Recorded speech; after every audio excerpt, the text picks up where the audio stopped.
Hello, Aries. So, welcome to your reading, and this is for May the 21st to May the 23rd. All right. So, Aries, for those of you who's new to the channel, don't forget to click the subscribe button, smash the like button, comment below kung kayo nakaka-resonate, and hit that notification bell. So, kung gusto niyo po ng dalawang reading po mula sa akin, meron po tayong isang channel which is Babaylan TV. No, yun po ang ating unang channel catered for our international audiences.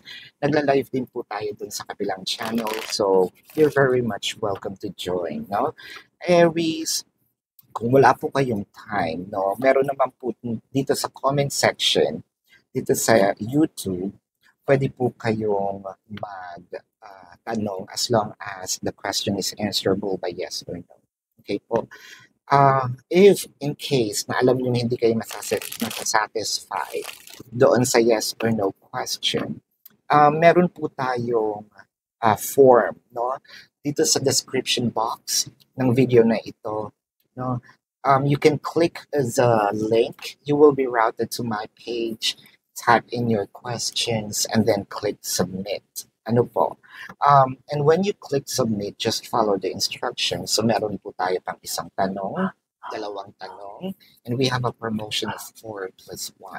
And if you also want to book a personal reading, dun po yun sa link, no? Meron din yan sa description box. Just follow the instructions. So, Aries, I want you to know that this is a general reading. So you may resonate with the entire reading or you may resonate with some bits and pieces of the reading. So, let's start. No? Parang sa'yo na nanahimik ka ngayon, Aries, and that is bihira, no? Kay Aries kasi si Aries is if ever, no, siya yung taong kapag meron siyang gustong ipaglaban, talagang pinaninindigan niya. Pero this time, sa'yo parang, it's not worth the fight, no? So, napaka-wise, which means hindi yung wise na sinabi natin yung definition ng Filipino wise, ha? Kasi ang definition ng Filipino, pag sinabing wise, ng iisa, di ba? Yung wise is napakatalino, kumbaga, you're choosing your fight, and that is a very wise choice kasi hindi naman lahat ng laban, no? You're choosing your peace, you're choosing you're actually choosing your mental health, no? So meron ditong somewhat energetic separations, if I believe, dahil meron pong katulad ng sinasabi natin, argumento, no? With the High Priestess, the Seven of Cups, and the Ten of Cups in here, bakit parang feeling mo nawawala or baka feeling niya nawawala yung time mo sa kanya, no? There's something in here na parang sinasabi niya na, nawawala naman ng time, ang energy, ang effort. Pero kasi, ang totoo niyan, whether this is you or your person, yung binabasahan ko, sobrang dami kasing nangyayari, no?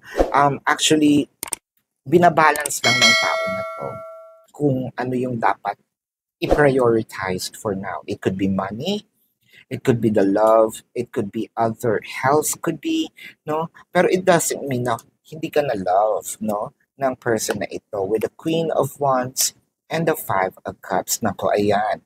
Umiiral minsan ang pagiging Aries kasi minsan meron tayong mga nasasabing hindi naman talaga dapat, no?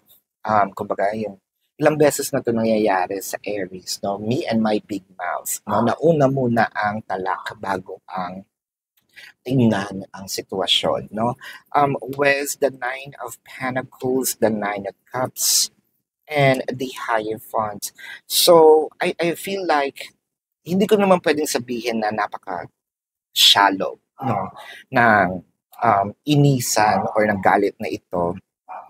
Kasi, ang nakikita ko is, wala tayo sa sitwasyon para sabihin, mababaw lang yan. Pero may nakikita ko, manghihingi naman siya ng sorry because of, how they made you feel.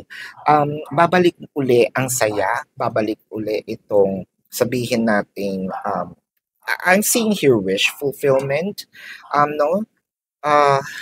Kasi parang sa ngayon, no, madaming inaayos, sobrang busy lang. Pero ang nakikita ko dito, madami din tayong pwedeng gawin para sabihin natin na you are with them, no, by their side. Um, Napakaganda kasi meron dito makaka-realize na, oo nga, nagkulang ako. No, marirealize niyang nagkulang siya at hihingi naman siya ng sorry. I'm seeing here, kung ano man yung pinangako niya sa'yo, gagawin naman niya yun, no? So, let's check the zodiac sign of the person. It could be their sun sign or it could be a placement in their chart. I'm seeing Taurus, I'm seeing Pisces, I am seeing Cancer, Scorpio, Leo. No? So this is your reading, Aries. For those of you who's new to the channel, don't forget to click the subscribe button, smash the like button, comment below kung kayo nakaka-resonate and hit that notification bell. And if you also want to join our live session sa kabilang channel po yun. Kung gusto niyo yung dalawang reading, sa kabilang channel din po. No? Aries, pwede kayong magtanong ha dito sa comment section as long as the question is answerable by yes or no. Pero kung feeling nyo hindi talaga kayo masasatisfy sa yes or no, sa description box, no, may form po tayo. Click the link, you'll be routed to my page, type in your questions, and then click submit. If you also want to book a personal reading, there's also a link in the description box. So, love and light. Namaste. See you po sa susunod na reading. Goodbye. You want the best of my heart, you just got